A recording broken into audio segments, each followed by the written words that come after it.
A lot of authors don't really realize that your cover needs to be embedded into your EPUB. And what that means is your software program, if you use Vellum or... When you think from a reader's first perspective and realize that's your real job as an author, to put readers first, it doesn't make sense from a reader's first perspective to put all this pressure on yourself to finish a series when you can be putting that time to something else that can help the lives of more readers. We understand being busy or not having the attention span or the energy pennies. So my tip is to pick 3 hours a month and batch. But take that cue from your own instincts to be like, you know what, maybe I need to step back from this and explore something else that I am excited about. Hey folks, welcome to the BookFunnel podcast, where indie authors get real-world advice on writing, publishing, and growing a career on their own terms. Whether you're just starting out or you're deep into your author journey, we're here to help you build your readership, boost your book sales, and connect with your readers. Each episode, we aim to bring you insights from authors, experts, and industry insiders who have been there, done that, and then some. As always, I am joined today by my co-hosts, Emma Alisyn and Kelli Tanzi. And today, for this episode 17, we are joined by Michael Evans, an author of sci-fi, creator, someone obsessed with the future of publishing, also the creator of author Sidekick. Michael, welcome to the podcast. Good to have you here today, sir. I'm so excited to be here. I think, like many, I just found out there's more than one Jamie, so it feels really good to be behind the scenes. I've been a user of BookFunnel now for better part of a decade. We'll just round up. And real honored to be on this podcast. Yeah, it's great to have you here. Emma, you're the one who stumbled upon Michael's Kickstarter, and that's what prodded the invite to get you here on the podcast. We'll get to that here, obviously, in a little bit. We're going to be talking about author marketing today, lots of different things. I'm excited for the conversation. If you want to, real quick, just for everybody who, watching the podcast now who might not be familiar with you, let us know a little bit about who Michael Evans is. Yeah, okay. So I'm a sci-fi author of 12 novels, which means that I've been through so many ups and downs and made a ton of mistakes. And I don't want you to end up making a lot of the mistakes I have. So hopefully today I'll be able to share with you a lot of advice to not lead you astray to doing the things I did. But I'll tell you some things I did right, which I hope I can inspire you all to do, which is one, I got started and I started publishing when I was 15. I was kind of a weirdo who didn't have too many friends in high school. So it was pretty easy for me to spend all my nights and weekends writing. And then I worked a job at a resort to kind of fund the publication of my books. And after doing all the self-publishing stuff, we'll get more into my story in the end. Sure. I ended up doing YouTube full-time and live streaming full-time for a year. It turns out you can make a living doing manhunt and scavenger hunt online. That's a fun, weird story that we can dive into. Then a lot of you might know me from building software in the author space. I did that for a couple of years while I was in school. And then right after I graduated Harvard, I went to go work for Mr. Beast. So I was on his strategy team doing data there. And really what that was understanding how to make his videos go even more viral. So that's what I did. I think when I was there, the channel grew by a little over 60 million subscribers. I was there for just about 7 months. And I quit a couple months from when we're recording this. And I am now back in the author space, creator space full time. And I'm really excited to be helping people make marketing fun again, connect with readers, and get back to people I love, which is all of y'all. Yeah. I might have to pick your brain a little bit about some of the YouTube related stuff here. As an author who has tried the YouTube thing, I feel like there's some aspects of that are a little tricky. But again, we'll get to that when we get to it here in a little bit. What we typically do at the beginning of the podcast, of course, is we take the opportunity to just check in on each other. Kelli, Emma, and myself, we're all kind of each other's accountability buddies, and we're all authors of varying stripes. How has it been going for you guys in the way of writing these days? Kelli, I know last time you had made some good progress, if I remember right. Yeah, right? I made even more progress. Hey. I had a day that was probably 6,000 words. I finished multiple chapters. when that spark comes and you're like, oh, the story's there, I got it. And then you just keep going and going and going. So I had one of those this week and I'm really excited about that. So good deal. Yeah. Oh, I also did a few things business-wise, which I've been wanting to do, which is I pulled out some epilogues from 2 of my books that have bonus epilogues in them and moved those into a more of a reader magnet sort of thing. So they're going to be at the end of the book. Here's the reader magnet, at the end of the book. And then I put my books back in Kindle Unlimited, which I've been wanting to do for a bit. Awesome. It was a lot of work though, because I had to redo my automation sequences. I had to redo, everything that goes with that. I had to make sure my book wasn't anywhere else and, any of the books weren't anywhere else. So, it was a lot of work, but I'm glad I did it because, I needed to. And I started running some ads on it just to see if I can get some push. So, Sweet. Yeah. Exactly. It was a productive week for me. Good deal. Good deal. Yeah. Emma, I'm going to pass it to you. It's been going. I'm in I don't know if I mentioned this last time, but I'm in the process of doing a second edition of my tentpole fantasy series. I'm adjusting the tense and then just going through, because it's been 2 years and I'm rereading it. And even in the 2 years, my voice has matured just enough where I feel like I would make different characterization choices now than I would then, but still maintain the integrity, the essence of the story. So I'm doing that now, and I got back my first cover for the second edition. So I'm going from couples to objects. I said I wouldn't do it because I love my couples, but whatever, trends. But by next podcast, I hope I will have made a decision whether or not to just publish it as a second edition under the same ASIN or do a completely new ASIN, depending on if Amazon cooperates and actually pushes out an update, which... Yeah, I'd be see. interested to see what happens there with that. So keep us updated, because I'm actually in the middle of something kind of similar. I need to do a refresh on some of the first books in my series. As for me, life keeps dropping nuclear bombs on my schedule these days, is what it seems like. So as you guys can tell, I'm like not in my usual studio, and there's a reason for that. Water in the basement, lots of fun, kids that have been sick. It's been all kinds of things. So still been making progress though on my current work in progress. The dictation has been helping in a way that I did not expect. It just makes sitting down or standing up to write just that much easier. Like the getting started, it's less of a hump to get over when you're not having to physically type. It has been helpful. I know that if I were still typing now and not dictating, I would not have written anything during this tumultuous time that I have going on.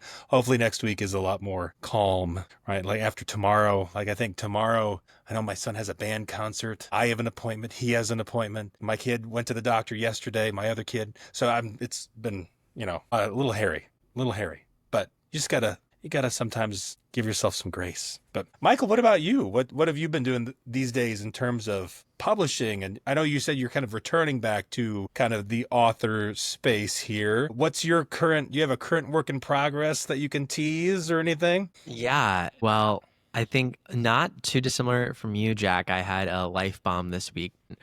A different flavor of it called food poisoning, which is a really nasty flavor. Yeah, that was not, that'll do it. Yeah, that was not fun.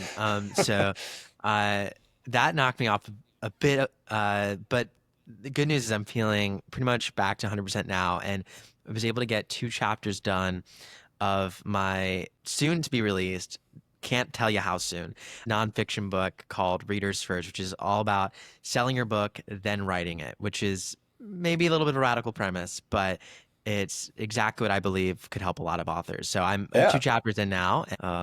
Otherwise, there's always like another million things going on behind the scenes, but that's been my writing progress. Yeah. Awesome. All right. So we come to our first segment in the podcast today. We call it the first segment, even though we kind of have like the preamble and everything. I don't know. Maybe it's technically the second segment now. I haven't updated the outline, but officially it's the first segment. Tips from the trenches. In this segment, we share with you some self-publishing and writing related advice. Of course, all of us here are authors, and so we know the day in, day out of what it means to be a writer, to be an author, to also have maybe a full-time job, kids, other things that you guys can probably relate to as well. And so we come today bearing tips and advice for you. We will kind of go around. We don't share these up front with each other, so nobody knows what everybody else's tip is. So that kind of makes it a fun little surprise. And I'm going to go first today. I'm going to insist here. A BookFunnel feature that you may not be familiar with is our bulk delivery feature. And I want to share this feature with you. And my tip for this is that essentially bulk delivery, what it does, because not everybody knows about it, it's a relatively new feature. It allows you to add books directly to a reader's BookFunnel library. Actually, not just a readers, multiple readers. So if you think of like BookFunnel certified mail, where you grab a list of like 500, 1,000, however many readers you have, and you send them a certified mail campaign, they get an email with a download link. That's all great. However, there are some potential hiccups with things like certified mail. Emails don't always go to their inbox, right? Especially considering the fact that that email is coming from BookFunnel. It's not coming from you. So if they've never received email from BookFunnel before, that can be kind of tricky for that first email to come in and they haven't whitelisted us. Even if they have you whitelisted, they might not get that email in their main inbox. There's other things that can go on just with email. It's not certified mail, that feature specifically. It's just the nature of email. And so with bulk delivery, you can add those books directly to those readers' BookFunnel libraries, and then you can communicate with them, your readers, through whatever platform it is you're communicating with them through, and say, hey, your books are in your BookFunnel library. You can download the app, or you can log in on your browser with your same email and get them there. So that's my tip for today. We built this feature for Kickstarter and Patreon, that sort of thing. But Kickstarter is kind of what we had in mind, because you're communicating with your readers usually on the Kickstarter platform. And you have access to their email, of course, to deliver, once you're deliver the goods to them. That's the only thing that's coming to mind right now. Once your campaign is complete, right? Forgive the informality, but you're communicating with them there already. So it just makes sense to be able to give them the books, and you can tell them right there on Kickstarter, hey, it's been delivered. You can use your email, the same email you use for Kickstarter. Log in there and your books are ready for you. They don't have to search for an email that might have gone to the wrong inbox. Certified mail works really well for ARC teams, readers who are engaged with you and like you're staying regularly in touch with them. But for something like Kickstarter, I highly recommend you go with bulk delivery instead. It can be used for ARC teams too, though. My tip is actually about formatting, but we actually have had it come through a couple of times in the last week or so. We might have talked about something similar, but a lot of authors don't really realize that your cover needs to be embedded into your EPUB. And what that means is your software program, if you use Vellum or Atticus or whatever you're using, typically has a place where you can upload the cover and it will make it the very first page of the file. A lot of authors think that when you upload it into BookFunnel that we're going to put it into your file, so when we deliver it, the reader will see your email. But if you don't actually have the cover actually embedded in there, it's going to basically show nothing. It's going to have like one of those generic things. So make sure that you are using embedded covers, and you also want to put the cover into BookFunnel because that's what shows on your landing pages and that sort of thing. But this is just a formatting tip because we did see, I've seen it come through a couple times this week, or somebody's like, I don't know what this thing is. It's on, this cover's all messed up and I don't know where it's coming from. That's where it's coming from. It's coming from your actual file itself. If you change your cover, this happens a lot too. An author will get a new cover for their book and they'll change it in BookFunnel, which changes it on the landing page. But when we deliver the book, it has the old file. So you also want to go in and update your embedded file or your embedded cover so that it'll show when you're in your library. And for PDFs, another question that ends up coming in is, well, what do I do for an embedded cover for PDF? And we just will tell you, put it as the very first page. Like the very first page is your cover. And then the second page is, your copyright or whatever you have is your second element. So exactly. That's mine. Who's going to go next? Who's up? I'm happy to go next. All right, Michael, what do you got for us? Do you have a book that has great reviews, great cover, great description, and you're even marketing it, but it's still not selling the way you want it to?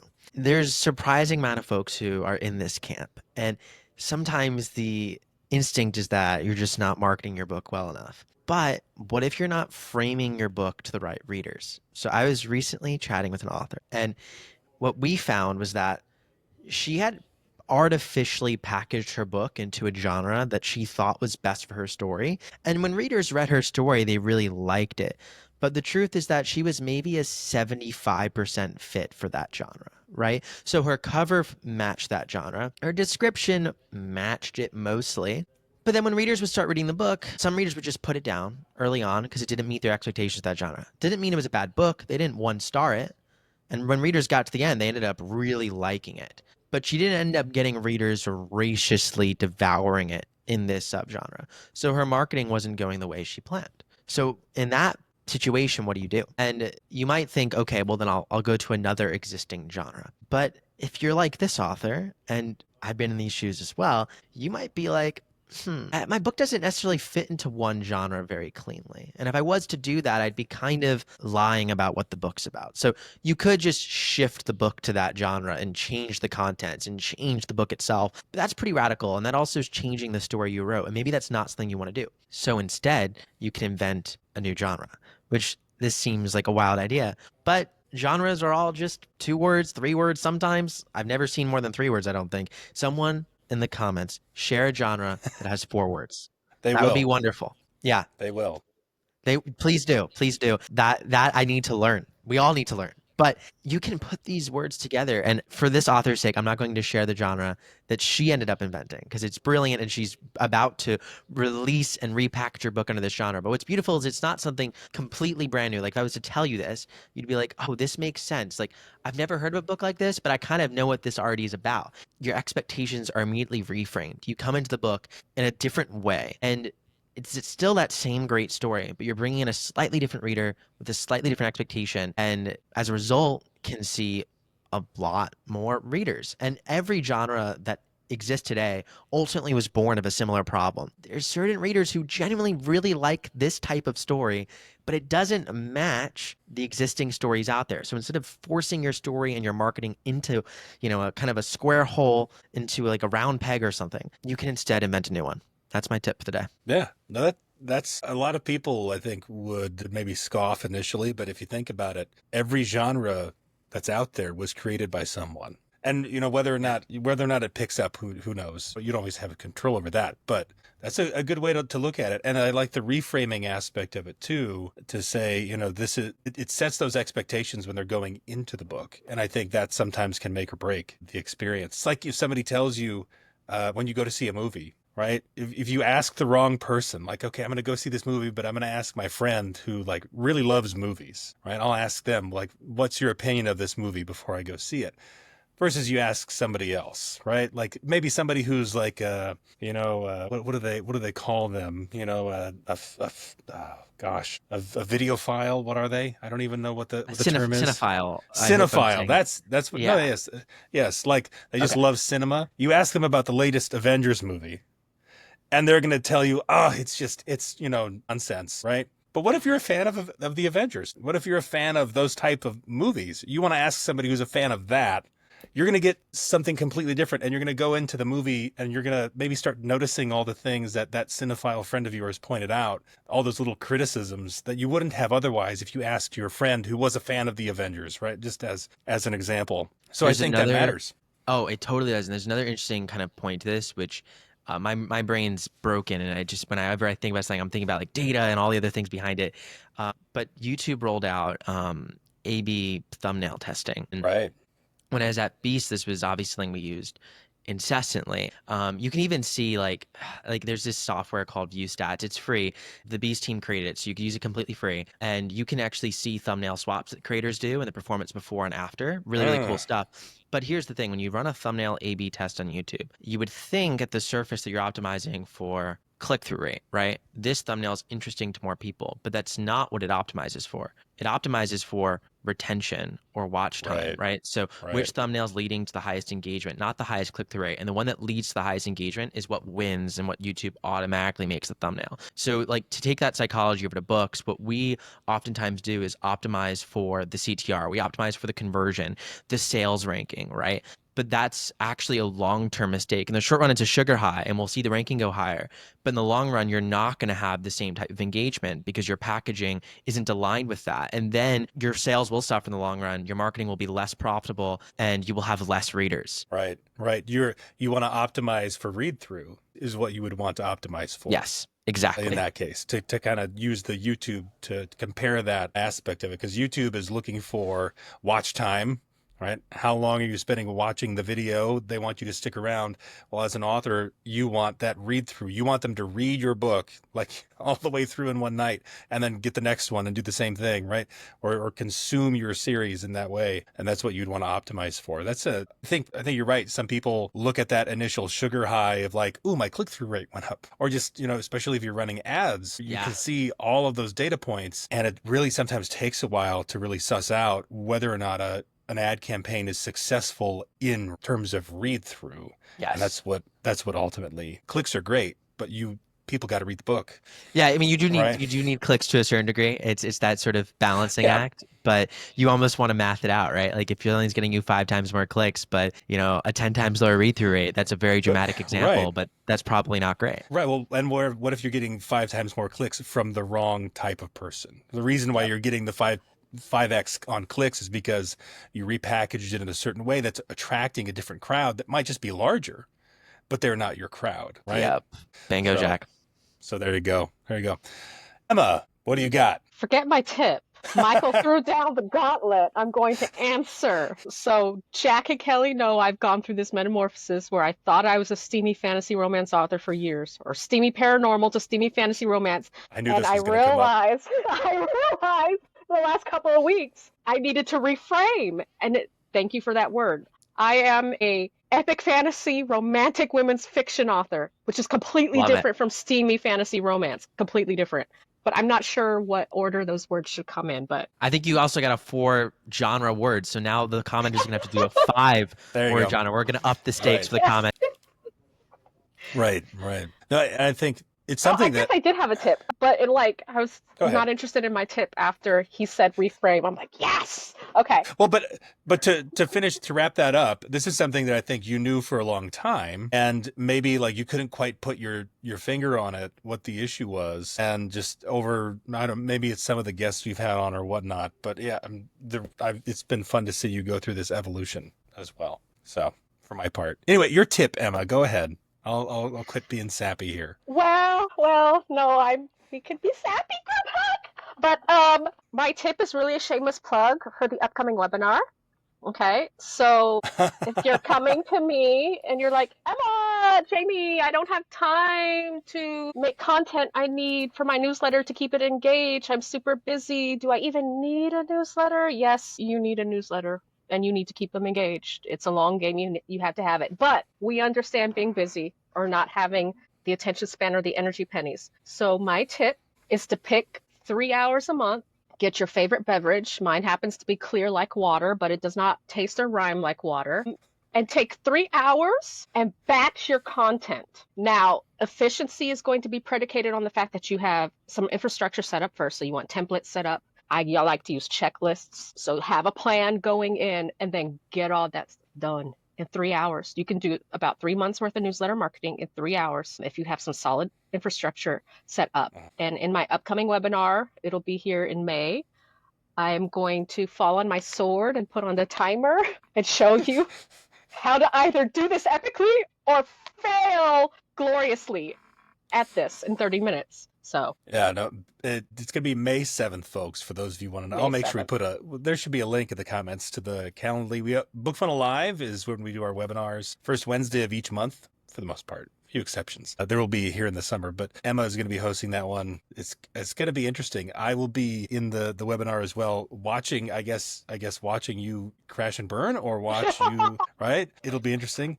But batching content, I know for me is something that has, especially for your newsletter. I think some authors, you have things that you want to plug in your newsletter. And so you might be thinking, oh, geez, but I don't know, like my release is kind of tenuous. It might be this date, but I might have to push it back. Say, well, you can always edit your newsletter after the fact if you need to, but batch it now so that it's out there and it's ready for you. It's something I did a while back, and it saved me a ton of time and a ton of headaches, and I'm glad I did. I need to do it again, though, because I ran out of runway. Because I did it for a few months, and then it's like, oh, I got to do it again.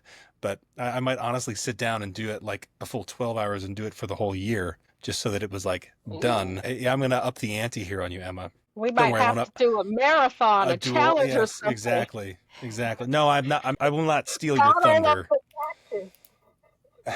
What was that? Battle of the Batches. Dear. Hey, that's a name. That's a name. All right. So, on to our main topic for today. Author Sidekick. Michael, this is your baby. Tell us a little bit about Author Sidekick, what you help authors with. I know, like, for those who don't know, they're like, I know it's like marketing related, but like, what's all going on here? Give us the quick and dirty, and then we can get into the details. Yeah, Author Sidekick exists to help you unleash your superpowers to the world as an author. I think that oftentimes marketing has been billed to us as one size fits all, or you have to do X, Y, Z. And I like breaking the rules, and I want you to break the rules too. And my job as your sidekick is to help you first understand what it means to be your version of a storytelling hero, and to understand and really discover the superpowers you have, because I think all of us have things that we're innately good at and things that we innately understand better than others, or at least better than we think we do, that allow us to make marketing fun for us and, most importantly, our readers. And then my second job is to expand your mind with whether it's case studies, stories, tools, and insights to help you actually apply those superpowers to grow your business and to grow your readership. So yeah, that's what I'm really passionate about. It's helping creators grow. Before doing this, I helped Mr. Beast grow. Before doing that, I helped tons of authors grow their memberships. For that, I was obsessed with growing myself to the point of nearly throwing myself off a cliff to do it. And I'm not even joking about that. It's an intense but interesting story. So I'm really, really passionate about helping storytellers really not only get their work out into the world, but build a business where they feel in control. So yeah, that's what I do. That's the high level of Author Sidekick. You'll see me around with a bunch of pencils. I don't have it with me today because I gifted it to someone in Dublin. She's the best. So I have to get a new pencil, and I'm going to make it bigger and better this time. That's it. Pencils are a weapon, and storytellers make awesome stuff happen. A couple of things here that I think that you've said that I think could be fleshed out a little bit. And so I have some questions. As you said, making marketing fun. We can get to that here in a little bit. But you talked about your superpowers as an author. What when you say that, what do you mean by that? Because I have an idea of what you mean. But when you're talking to authors about their superpowers, I assume we're leaning into kind of what our strengths are, leaning into the aspects of ourselves that are working well for it. Because you oftentimes hear what people say, you focus on your strengths as opposed to worrying about your weaknesses, that sort of thing. Am I on the same wavelength there with you to some degree, or? You are on the same wavelength. I've used superpowers in like broad terms, but I'll make it very specific. I think Sure. it comes down to strategy and tactics. And the strategy that I think authors can use relates to their marketing style. I actually created a free quiz at superhero.authorsidekick.com. But if you go to my website, you'll find it there because there's like a little pop-up with the quiz. It's completely free. And what you end up figuring out if your marketing style is these three things. One, what I call your belt, which is, think of it like your toolkit, right? So these are like the platforms that you're going to use that are probably best suited to you. Again, the quiz is not like 100% accurate, but it should hopefully be indicative of something you can relate to. And you can also read through all the other belts too. There's 5 belts, then there's 5 capes. So the cape, not that, it's not to get too No, I like it. here. I like it. The 5 capes are going to be your marketing rhythm, right? So it's how you're supposed to market. So actually Emma's highlighting, and I think the webinar that y'all are doing, it sounds incredible, because part of what makes newsletters tough for people and any marketing activity is that we think we have to do it on a regular basis. But no, you can batch it. And I call that like lightning cape, right? When you can just batch it all together, get it all done in excitement. That's how I do things. I'm not like a consistent, even if I release consistently, I'm not consistent in how I get it done. Sure. So there's that aspect to it, your marketing rhythm. Then there's your marketing voice, which is underrated, but it's your mask, right? And your mask, your marketing voice is like, who does the telling in your marketing? Who is the creator of the stories you're marketing? You're going to be like, well, obviously it's me, but not necessarily. What if the Facebook ad or the description was written by your character? We see this all the time in romance, particularly with book descriptions, right? It could be from the perspective of your readers, right? This is where reviews come in, but actually using that more in your marketing, bring your readers into your marketing more. You also can develop a sort of persona. I call this the phantom mask, where it's not even you, but it's a fictional persona of what you would be. So turning yourself as an author into a character. I've seen really good examples of this, but if I out the authors who are doing this, then you'll know it's not actually them. So I'm not going to do that, but I'll Sure. give you an example. Imagine you are writing thrillers, right? and you're writing, let's call like international, maybe espionage spy thriller, something in that sort of range. And you as an author concoct this background for yourself where you're an ex-FBI agent or you're an ex-CIA agent, right? And you have this detailed background story. Y'all were never in the CIA or FBI, but no one needs to know that, including your readers. But your marketing can come from that lens, right? So I hope that kind of makes it start to sound a little bit more fun because you're hoping to lean into the thing that works best for you. Again, the quiz will start in 45 questions, but it doesn't take long to answer. These are 1 to 5 you pick, right? Agree or disagree, right? How you feel about these things, and it outputs the answer. And then the other aspect of it is the tactics. Like once you have your strategy, your cape, your belt, your mask, you're going to need these tactics. And I have these 50 different superpowers, which are on different cards, which you can also download completely for free. They're all illustrated. And you can, on these cards, be able to see these different tactics you can use to grow your author business. And they're actually aligned to the different stages you're at. So there's stages for when like you're just trying to find who your readers are, when you're trying to scale your readership, when you're trying to just get your first few readers. And these tactics are probably best at those times. So yeah, I suppose, Jack, you're exactly right in thinking about strengths. And I think I've tried to kind of create this sort of language and hopefully easy entry points so that you don't have to learn everything about marketing. You can instead look at the tactics, aka these superpower cards that are best for you, and use the cards when you need to use them. And then you can use the cape, use the belt, use the mask when you want to put the right one on that you feel best in. And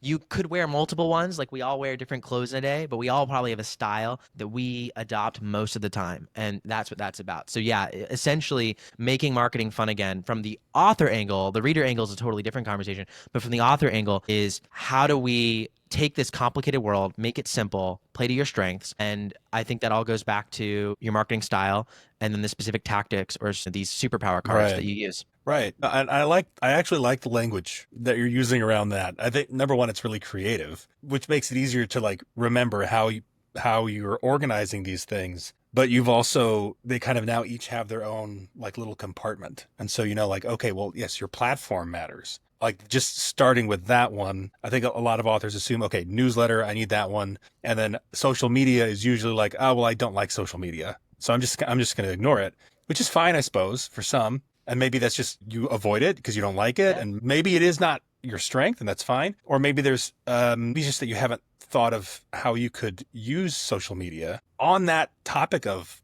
platforms because you packaged these so well. I like it.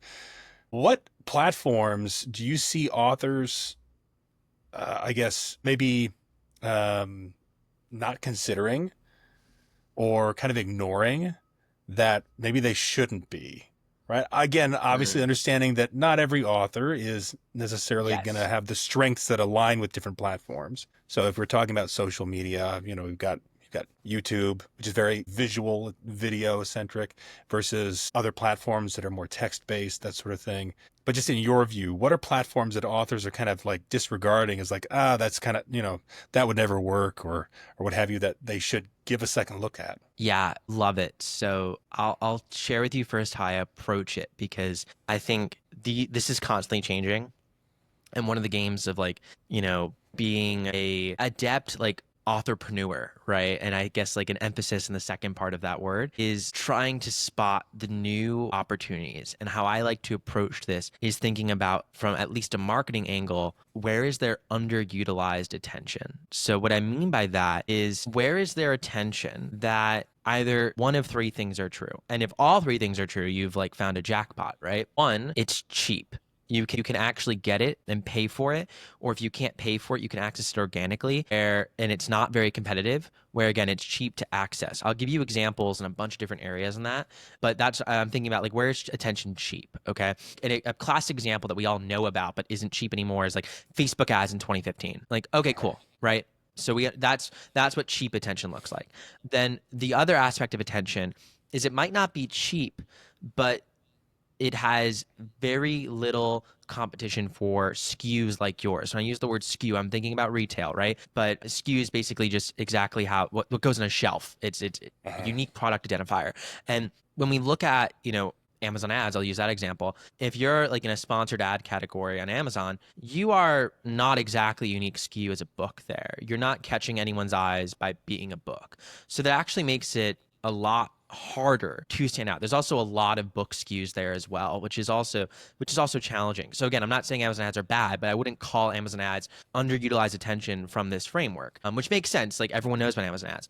But what are maybe an example of that? Because this one's a little bit harder to frame. Think about something like a podcast, which this might not be the best example of a podcast because this might not have your target audience, although it might. But let's say there's a podcast focused on technology and you write science fiction books. How often does an author go on that podcast who writes fiction books? How often does someone sponsor that podcast who writes fiction books? Very, very, very rarely. I can tell you that. And it's not just that. You can think about history, right? And you write historical fiction. Think about all the history content that exists and history content creators that they have all these brands flooding them, right?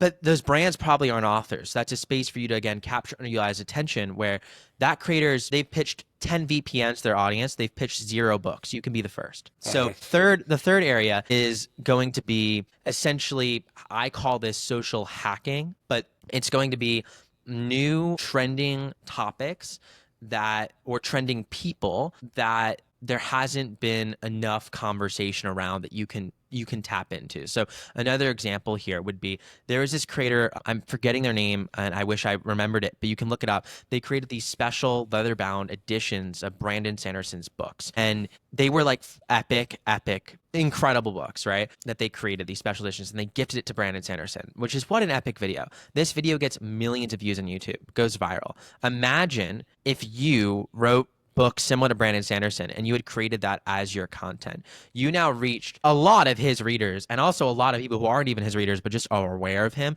but also probably like those types of stories. So social hacking is using the authority of someone else or the reputation of someone else or some other brand to gain attention. And now I'll share a bunch of examples, how I've done these and then how you can do these. So I'll start in reverse. So when it comes to social hacking, I've taken this to an absolute extreme, and you probably shouldn't go as far as me, but you probably should do it. So the first thing I'll say is that we live in a pretty permissionless society, and it's amazing what can happen when you just DM someone or email someone. The issue is that if you're one of 100 emails that looks the same in someone's inbox who's, we'll call it in high demand, you're probably not going to get anywhere. Like for instance, you email, let's call it, I'm going to use an example of someone who I don't even think ever touches email because I don't necessarily I don't want to be victim of an author going to me, Michael, you mentioned me in a podcast and now I got 50 emails. So you find the author who's best for you, but I'll give an example of someone who I genuinely don't think uses email, who's Stephen King. He might use email, but I don't know it. I haven't found it. So Stephen King, right? And let's say he had an email that's public and open. He gets probably 1,000 different emails about what's your writing advice for me, okay? Let's forget even the reader emails. Like he obviously gets way more of those, but he might get another 100 or 200 emails about like, here's my new book. Can you share it with your fans? Again, who cares? Boring, delete. But then he gets that one email that says, hey, Stephen King, I read 3 of your books. I found out you really like this food. I made you a huge pastry in the shape of this book. Can I gift it to you? Absurd, right? But maybe he responds to that. Right? Maybe he does.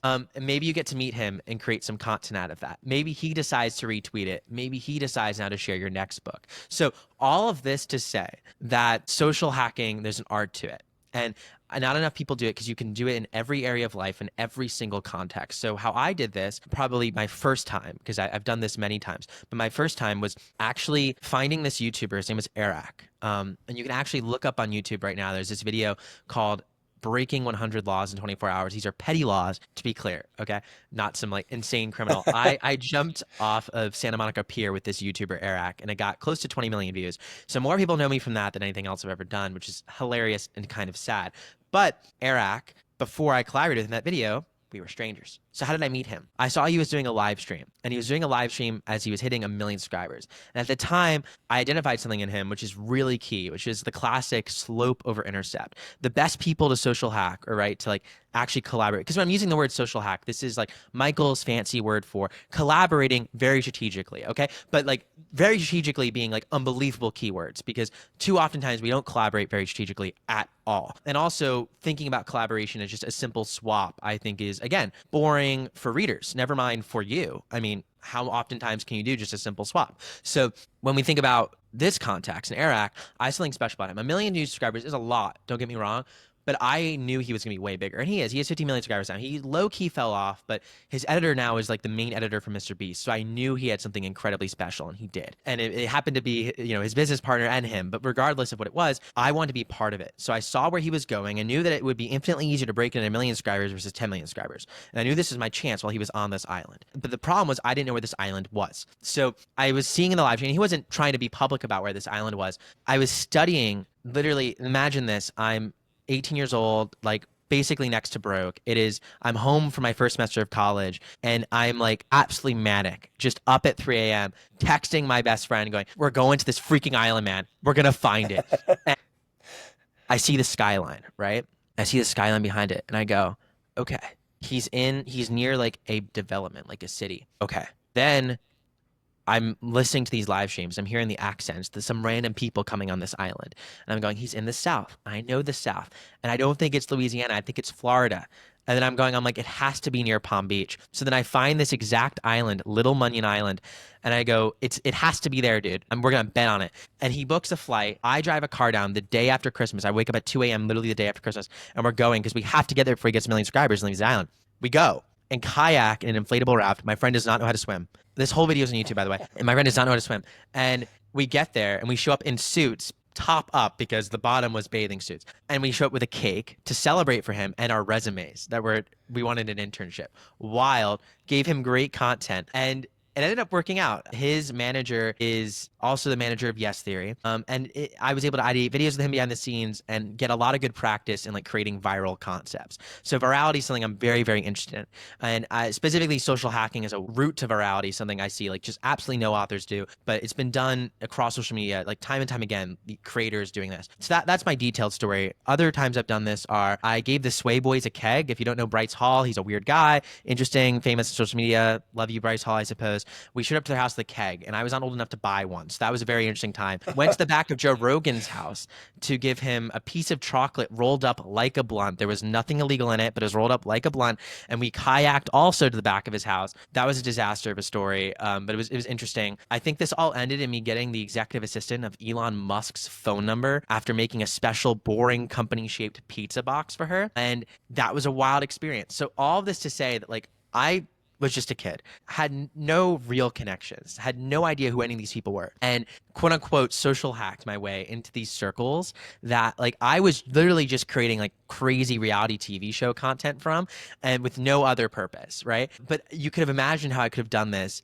to sell books in a way that was targeted to say, how do I connect with these best-selling authors in my genre, build relationships with them, impress them, play the long game, not just thinking about how am I going to like shill my next book, and then create content that's valuable to their fan base and to my future fan base. So that's like one area. The other area that I see is very interesting, because we'll just throw social hacking to the side. The second area I mentioned was, again, this whole aspect of where there's ads, but not a lot of book ads. So where there are ads, but not a lot of book ads. So some examples of that would be like podcasts, YouTube channels, newsletters that aren't author newsletters, creators who make content for adjacent audiences, but not about books, but that would be interesting in your book, are audiences that you can target with ads. And I think would be very interesting to see what conversion rates are there. Very interesting to see if they're open to affiliate deals or even just recommending you for fun.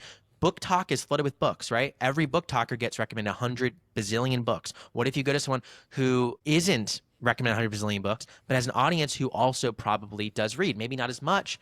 Conversion rate, again, might not be as high, but this is also about getting into like broader audiences as well. So, examples of that are going to look different from everyone. I know for me in my science fiction books, I'm looking at who are technology-focused newsletters, who's writing for founders, who's creating video essays like Moon or Cleo Abrams on YouTube, focused on like a science education audience, right? Think like Hank Green, literally, but like all of his diaspora, because I love and adore Hank Green. So then the last kind of area, circling back, is like these ad platforms or places where you can get attention for cheap.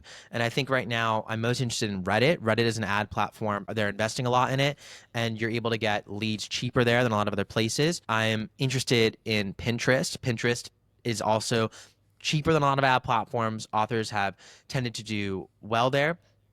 And I'm also interested in essentially thinking about Facebook ad formats that have less competition. 50% of inventory on Facebook is video. I doubt that 50% of ad dollars from authors are spent on video campaigns. I doubt it. I don't know what the number is. Only Zuckerberg knows. It's a lot less than 50%. So I imagine over-indexing on video, you might be able to get potentially lower CPM, higher conversions, because there's less competition for that specific inventory from authors. So there's actually, spaces to look at where there's traditionally books being sold, but how is that not being done? And again, I'll go even further on this point, thinking about product formats that stories can be sold in that traditionally we don't think of as books. So like I have a friend, David Vergutz, who does story letters, and that's done really well because it stood out in ads and got more attention. So how are you able to create slightly different packaging for your story that's interesting to more readers? I've seen scratch and dent books do well. You discount your books but get a way higher conversion because there's scratch and dent. You throw them on the stairs from KDP. You have a romance book that is for paranormal romance. It's a werewolf book and it's clawed by a werewolf. I want to read that book now. I don't even care what it's about, right? So these types of things are green space, and thinking about like underutilized attention too. You're now inserting your book into a different product category, serving a different problem that books aren't traditionally in. So, oh my God, this is a cool trinket I can have on my wall. And like lots of people want that, yet that cool trinket's also an amazing, like smexy story. Like I'm in for it, right? So that's how I start to think about these things in terms of the opportunities. Right. You just kind of unloaded there, but I love it. That was of course I asked a loaded question, but there's so much gold to be mined there. Kelli, I know you had a question. I need to take some time to absorb that first. Well, I was just thinking about different platforms, and you just brought up a whole bunch of different ones that like our typical spaces, YouTube, all of these are really good because I know in like Pinterest, as you were mentioning, for romance, that's a really big one because you have so much to play with when it comes to like romance, where maybe Reddit might have some romance overplay. But I was wondering about like, what do you suggest for authors who see a platform that they want to do because it's effective in their genre, TikTok or, whatever it might be, but they're not exactly comfortable in that space. You know what I mean? Like they don't know what to do when they get there, and they don't know if it's for them, but they see that it's effective and they want to try it. Like, what is your suggestion for kind of getting out of their own heads and getting some content created that would work for that space? Yeah. So, I mean, my suggestion is you have to do two things before you create content on a platform. And before you do these two things, don't think about creating content on a platform. And if you don't want to do these two things because you hate the platform, don't create content on the platform to begin with, because you only need one platform or one, as I call it, reader growth engine to build a business as an author. So it doesn't make sense to be everywhere all at once. It doesn't make sense to even pursue. I bucketed things as those three categories of like, creators where there's underutilized attention, there's platforms where you could get cheaper attention, or, ways you can connect and collaborate that haven't been done before. You only need to do one of these things effectively to build a great career. So when it comes to platform choice, when it comes to whether it's creating content, whether it's paid or organic, when I say organic, I mean you're not putting money behind it. And when I say paid, you're running an ad, right?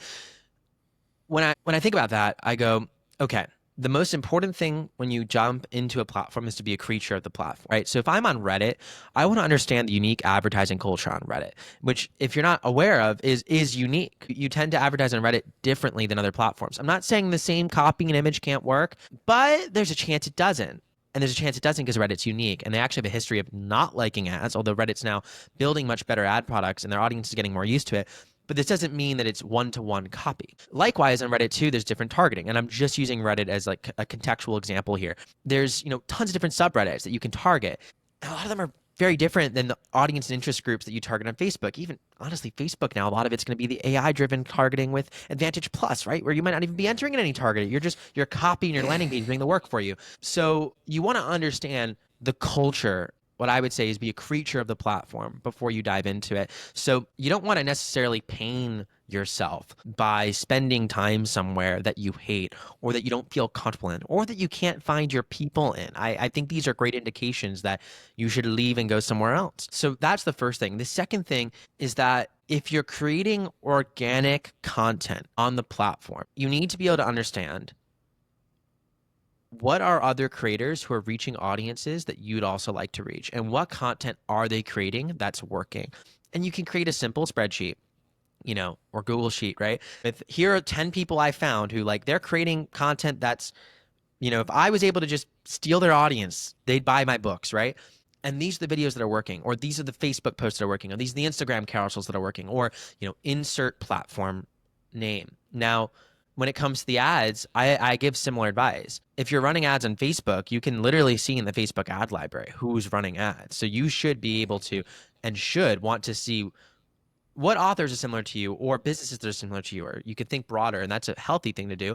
Which people are reaching similar audiences to you, and what ads are they running, and how are they working? Because that'll be able to give you a signal for what could work well. And also, if you visit their pages, we all know how Facebook works. They're going to start feeding you their ads or ads similar to theirs too, which isn't a bad thing. Like, you want to start consuming, if you're doing paid ads, you want to start being consumer of ads, which is a good thing for you to start to understand what ads are working on you and which ones are getting engagement. And likewise, if you're doing a platform that maybe doesn't have an equivalent ads library, I would literally start to reach out to teams at platforms like Reddit, and I would start to go to their help and be like, hey, or Pinterest, do you have creators similar to this? This is my product. This is what I'm about to advertise. Can you give me case studies of people who've done this successfully on your platform? If not, that's okay. But then you want to go to an author group, or you want to go and find at least similar profiles who've done well organically there to at least then mirror what kind of paid content you can come up with. So I'm always trying to understand, standing on the shoulder of giants, who's done well before, be a creature of the platform. And then I think you're ready to actually start creating content. And I think until you do those two steps, it doesn't have to take long. You could do this in a couple hours, right? I'm not asking you to take years, but until you do this,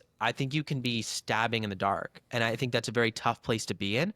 And I also think that a couple hours can give you the self-awareness to know if that's the right thing for you or not. And that's where you got to start. Because the TikTok thing, right? Book Talk has been really popular. There's a lot of authors who have made six figures and more off of TikTok. In fact, one guest we had on the podcast, I think it was the 4th episode, Kate Hall. That's her whole business. She teaches authors how to do that. But for some authors, like you said, they're not a creature of that platform. They might not even use TikTok in their personal life, right? Like, let alone like as an author. So there's some familiarity there that I think they're lacking. I think there's some people that are trying to, and I've seen this, I've seen those because I tried to do it myself. I looked at TikTok myself, and I haven't fully discounted it, because I think that, like you said, there's maybe some of my people there. But I'm also, one thing I've personally started to come around to is like, I've also kind of got to be myself when I'm creating my content too. And some of the content I've created in the past is trying to fit this like invisible mold that I had in my mind's eye of like, okay, this is what an author on YouTube should do. And if I were an author on YouTube, I would do this, and these are the types of videos that I would make. But that's not Jack being an author on YouTube. That's this idea I had in my head that I'm kind of slowly coming around to, because I think to some extent you have to be able to, and maybe you can speak to this a little bit more or give me your thoughts on it. Whatever platform it is you're using, you have to be able to connect with people on some level, and your personality has to come through. So if you're trying to force yourself, okay, all the authors are doing TikTok these days, they're doing TikTok slideshows. Okay, I'm going to just push myself into that mold. I think people are going to sense that your heart might not be behind that. Do you know what I mean? Does that make sense? Yeah, well, I think more importantly, attention is about surprise, and it's about tension. Like, attention's about tension and surprise. And when people already know what the format is and know what to expect, unless you have like, you're in the war of like insane hooks now. You're like in the war of like the fancy thumbnails and crazy eye emojis, right? Yeah. Like, unless you just go and up the ante, it's going to be hard for you to capture that attention. So being unique is an asset, it's not a bad thing. It's, in fact, it's a good thing. But I think there's something interesting there, because you said, I think to market, you have to show your personality. And I think that's, or, to create content, I think that like on a place like TikTok, on a place like YouTube, that's more true more often. On a place like Facebook, on a place like Pinterest, on a place like Amazon ads, I think that's less true less often, or more true less often. So yeah, that's more true less often. Sure. And I think a lot of that has to do with, going back to my point on the marketing masks. It's, what voice, like who is doing the speaking in your marketing, and the who is doing the telling is going to be better suited for different platforms. So if I call it like the neon mask, if you're like the center of gravity of your brand, and you want to be that, right? If that's what you want to be, then like TikTok's a great spot, Reels are a great spot, YouTube is a great spot for you. And you have to lean into being you. You have to lean into being you authentically. And I think that's really important. and especially thinking about your tilt. What makes you different? Why is someone going to come and listen to you and watch what you're doing or engage with you versus anyone else? You have to have something that's spiky about you that makes you separated from the crowd. Otherwise, you're going to be in a constant, very tough war for attention. On the flip side, you don't have to necessarily have what I would call the neon mask, but we can think about you being the center of the brand. It could be the characters, right? And then I think about, well, if I want to create a TikTok for a character, how do I do that? And you can. You can create POV videos on TikTok from the perspective of a character that is all fictional, right? Where you're telling these stories and it's the character and you're leaning into not necessarily who you are authentically, but who the character is. What's important though is it's your brand, right? Because your characters are the core part of your brand at this point rather than you. And leaning into their experiences and their voice and then fitting that into the broader space of, well, is it like I'm creating a billionaire romance? So it's POV, I woke up on a yacht and, I'm now in, the whatever island I'm on. That sounds awesome. I want to be POV that, or POV I'm in a haunted house and I think there's a guy coming in this door and I don't know what I'm going to do, right? Or right, you can imagine like that kind of one content format that we know can work well on TikTok, and then think about all the unique ways you can take it to your story, your characters, and make it yours. But then you might also go, that format's not for me anyways, but I know I want to highlight my characters, right? So there's a lot of different ways to go about it. My big takeaway for folks is don't limit how you think about showing yourself on social media to yourself. It's about showing your brand and figuring out who or what you want to be the gravity in your brand. It doesn't have to be you. It could be your characters. It could be your world. It could be your fans. It could be a made up version of you. But you do need to have that thing that's being the gravity of your brand center place. It could be different things on different moments and different platforms as well, but you're probably going to lean heavy on one. And wherever you lean heavy, don't be shy about it. Be different, because if you look exactly like someone else's, they might as well just go read someone else's books. Right. No, yeah, I'm vibing with you right there. Emma, I know you had a question. Yeah, and my brain is full. I'm gonna have to take intellectual's gonna need a couple days, but I'm making some connections slowly. First with the reframing, and then to the social hacking, and then to the stabbing around in the dark. And it's leading me back to a very basic skill we're all taught as new authors, the reader avatar. Know who your target reader is. And then they tell us, you sit down and you write down their age and their gender and their hobbies and all this other boring shit. And you come up with your target reader, and that sheet's supposed to tell you magically who they are and what to write. And I'm like, you've got to have a better way to do this. You've got to. Yeah. No, so I don't want to say avatars are like BS, but I think they are to a certain extent very much BS. And let me first share why that, and then I'll talk about what to do because they're BS. So I think there's two concepts that matter a bit more than avatar, which is contextual relevance and cultural relevance. So when I think about virality, when I think about social hacking as well, I'm thinking about this concept of cultural relevance, which is how do I reach a broad audience, tap into something that means something to a group of people, but not even think about my product or story. And there's a power to cultural relevance. Not everyone needs to market themselves through a way that gains cultural relevance, but one of the people who is the best at this in the world is Mr. Beast, right? And everything he does is designed to gain cultural relevance in some sort of way. The Mr. Beast playbook would have to be another podcast, but it is the core of it, is gaining cultural relevance. And that is what virality is at its core. But virality doesn't sell products. Virality doesn't sell your story. That's where contextual relevance comes in, which is, what place do you want your stories to have in a reader's life? What do you want that story to stand for? And when do you want people to come to it, right? That contextual relevance is also really, really important to build. And you can build a great business just off of contextual relevance. You don't need to have any sort of virality, any sort of broader cultural relevance. And you can see books that reach this broader cultural relevance as well. Fourth Wing is probably the best example right now. You also have Suzanne Collins releasing another book in her Hunger Games saga, and that obviously still has immense cultural relevance. So these are kind of examples in the book world, but this can be engineered. And I think earlier I tried to give some examples of how to at least give your brand broader cultural relevance to hopefully help engineer that. But when we bring it back to the point of I think, actually figuring out what to write and why. Avatars are abstract, right? They are essentially imperfect models, and they're very, very imperfect to the point that they're almost useless, because how do you know?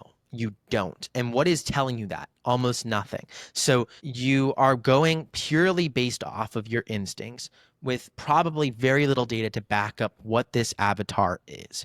Now, if you've done surveys, which sound horribly boring, if you've done like broad research and let's say done a comment analysis or review analysis, if I put together 100 top selling books in my subgenre, I then cobbled together, all 10,000 reviews those books have. I then put it into ChatGPT and did, some crazy analysis with that, asking it different prompts and then come out with avatars.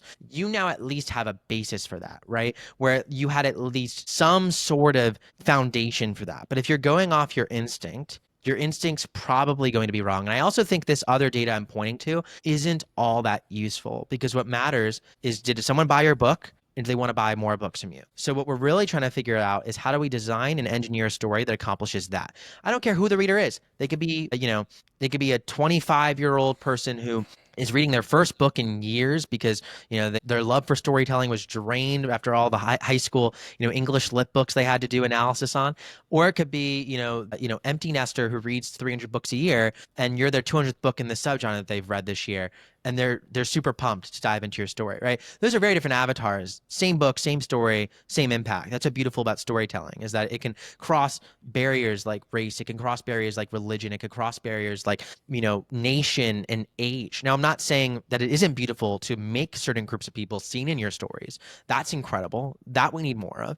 I'm not saying it's not good to write your stories with a certain group of people in mind. Sure, but why limit yourself? Why the heck does that even really matter? So where I start to think about, again, what really matters is not who you write for, but will they actually buy? So that's the fundamental question. So then we have to think about, how do we test that? So my radical way of doing this is a 3-step process. So first is identify who you think your audience can be, but not in some sort of, reader avatar sense, but in terms of where you can reach them and what other stories they like to read. Literally, they hang out on Facebook. That's the platform I like to go to. They love, maybe, I'm just going to throw some authors out there that I know. They read Britt Andrews' books, Nikki St. Crow's books, and, maybe like Katie Roberts, okay? Like, I could see that. I could see folks reading those 3 books, or 3 authors, excuse me. I'm sure there's plenty who do. Okay, great. So I know that. So now I'm going to design a cover and I'm going to design a blurb for them before I've even written my story. So that's very, very key, right? And you can use something like BookFunnel to test this. You literally can. You can upload something in BookFunnel. You can create a landing page. You can have that email sign up there, and you can, I'll get to the second part, because you're going to like, what are you going to send them? That's not the first step of this process, though. So the first step of this process is literally just create who you think the audience is. Step 2 is like, create this, book that hopefully, by the way, getting back to like what makes you, you're not copycatting other people's books. You're not just jumbling up, oh, these are these descriptions. No, you're creating the story you want to write, but with an idea of the conversation that you're playing in, right? Your book isn't one of one. It is one of one on a shelf with 10 others. So what's the shelf it's on, right? Or the shelves, plural, because it can be in multiple different shelves. You have that cover, you have that blurb. Now you might be asking, my God, this cover is going to be hard to create, right? How do I do this? It's going to cost me $100 to create. I'm not asking you to make an amazing cover on day one. I think you need a decent cover, but decent doesn't need to be perfect. You can use Canva. Canva's free. They have a pro version, but it's free for most folks. You can use free sites online. Pixabay is one I've used in the past. Your choice whether you want to use AI tools or not. Not one to say whether you should or not. That's up to you. But you can do this with or without any other use of generative tools or not, and get a cover very, very close to free. There's also places like Get Covers, which is like a bunch of cover designers in Ukraine, which in my opinion is like very, very affordable book covers. I totally get if you're bootstrapped and can't afford any money in a pocket, but these covers are decent. We're talking for like oftentimes less than $50. You can also get pre-made covers, also oftentimes from designers all over the world, very cost effectively. So I'm not asking you to go spend hundreds of dollars on a book we don't know it's going to sell, but you might need to spend some money or at least some grease work, right? Getting a cover in that's not amazing, but at least is something. And then a description. So now the whole game is, we need to get people to actually care enough about this book to give us their email. That's one way to do it. I'm cool with you putting it up on Shopify or even Amazon as a pre-order. I literally put a book up on pre-order on Amazon. It was called Mad World, that I had no intention of writing unless it sold. I ran Facebook ads to it, put it off the pre-order, like publish date a year in the future, and was just like, all right, I'll figure something out. Let's see if it sells. And it did sell. And I was able to from there know that the book would do at least okay. But here's a mistake I made with Mad World. With Mad World, I put this book up on Amazon. I made the pre-order. Then I was like, oh my God, these Facebook ads are working. Oh my God, this is amazing. I'm going to be able to sell books. I'm going to be able to make a full-time living. I just got to write the book now. So I go write this book, right? And if you look on Amazon, Mad World, which I'm not trying to promote myself at all, please don't. Like, you probably don't want to read my book. But if you want to at least back up the story I'm sharing, right? The reviews of the book aren't terrible. It's like 4.2, 4.3 stars. It's not terrible. People tend to like the book, but it had a pretty poor read-through rate, and a read-through rate that was hard to make advertising profitable. If I did the math, I was maybe at book 4 or 5 going to make $60 back a day on a $45 to $50 a day ad spend. It was stressful, not great. If I finally did audiobooks, which would have cost a lot of money, I could have probably made a decent daily profit from the series, but the time it would have taken me to make enough money from the series to fund audiobooks felt like a lifetime.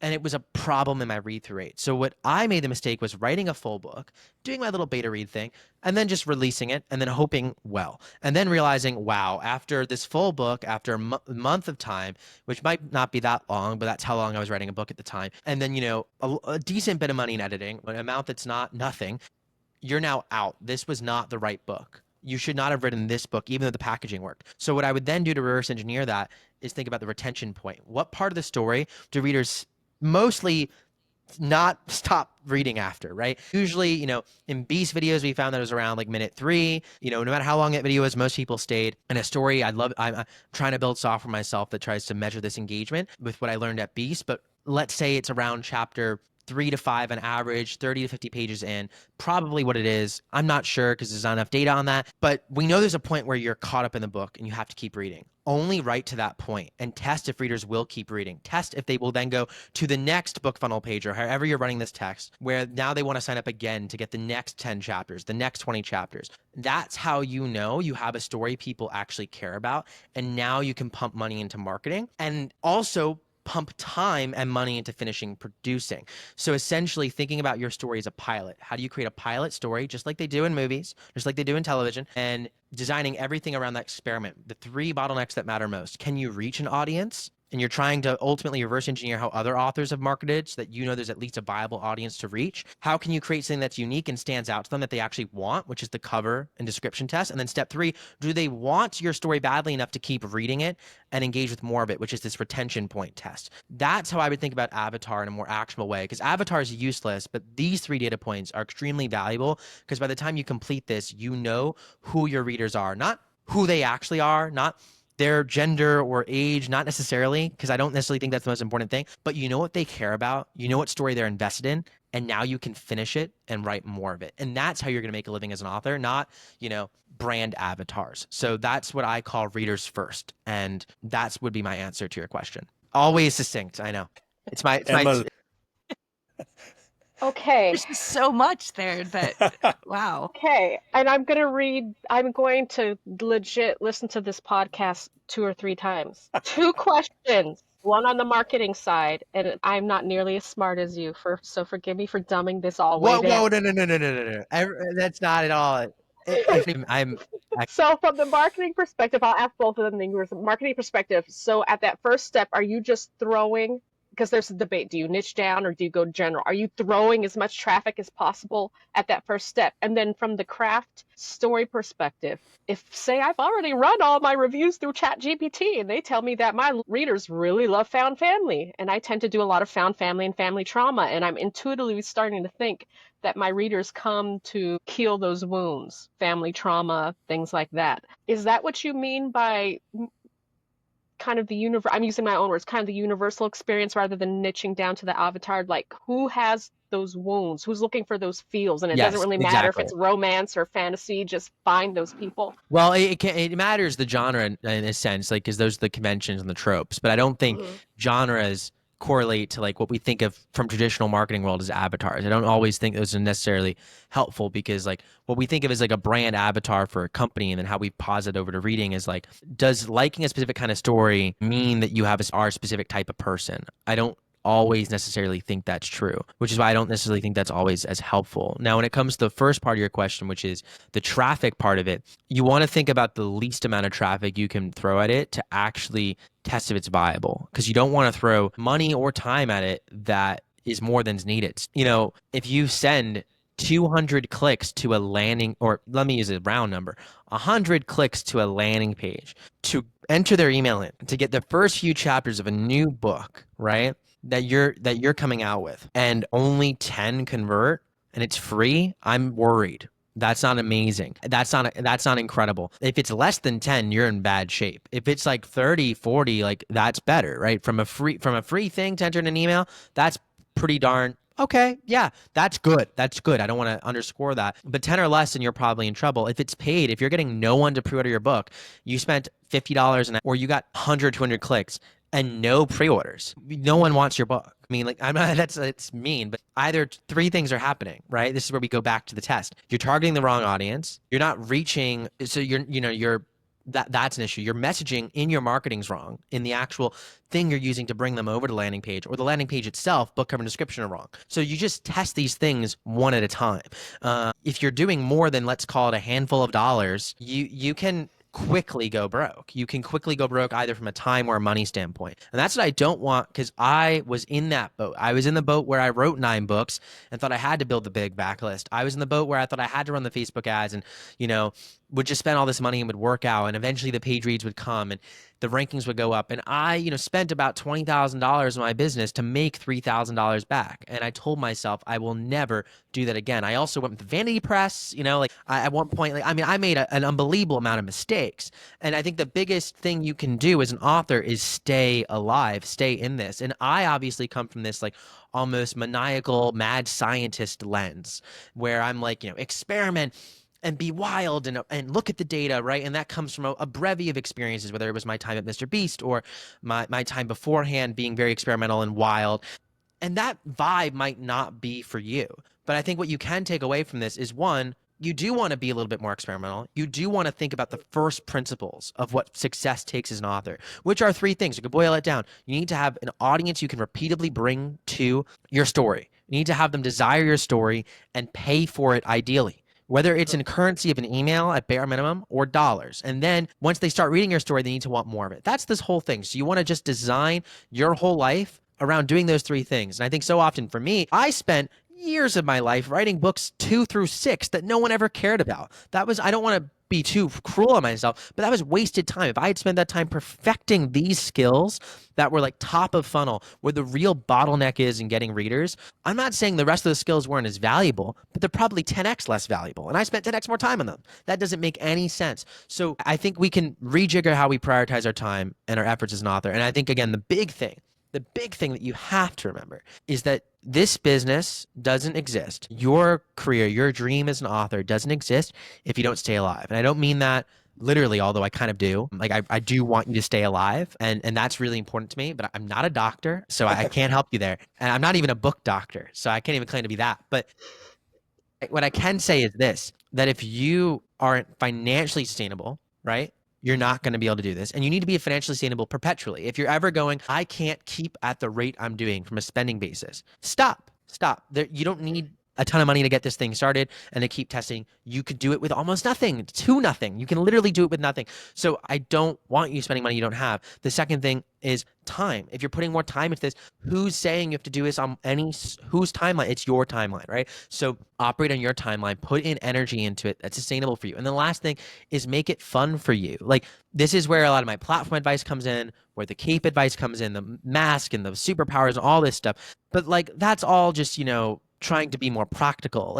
The real common sense advice is, if you're not having fun doing this, it's going to get more fun when you're having money for a few months. And then when you are making money and your mind adjusts, the classic hedonic treadmill, you're still going to be miserable and making money. So if you're miserable now and you're broke and you think money is going to solve your problem, money probably won't, unless money literally is what's driving you into misery because you're not sustainable. So fix that. So if you're sustainable financially and you're putting your energy into this and you're hating it and you're telling yourself, but when I'm making money, I'll like it, the hedonic treadmill always comes. You're never going to grow forever. You're going to catch up and realize you're still miserable doing this thing that you hate. And you've turned this thing that's supposed to be a dream into something you hate. And that's probably because you're listening to someone, maybe like me, hopefully not. Hopefully you do decide to do your own thing.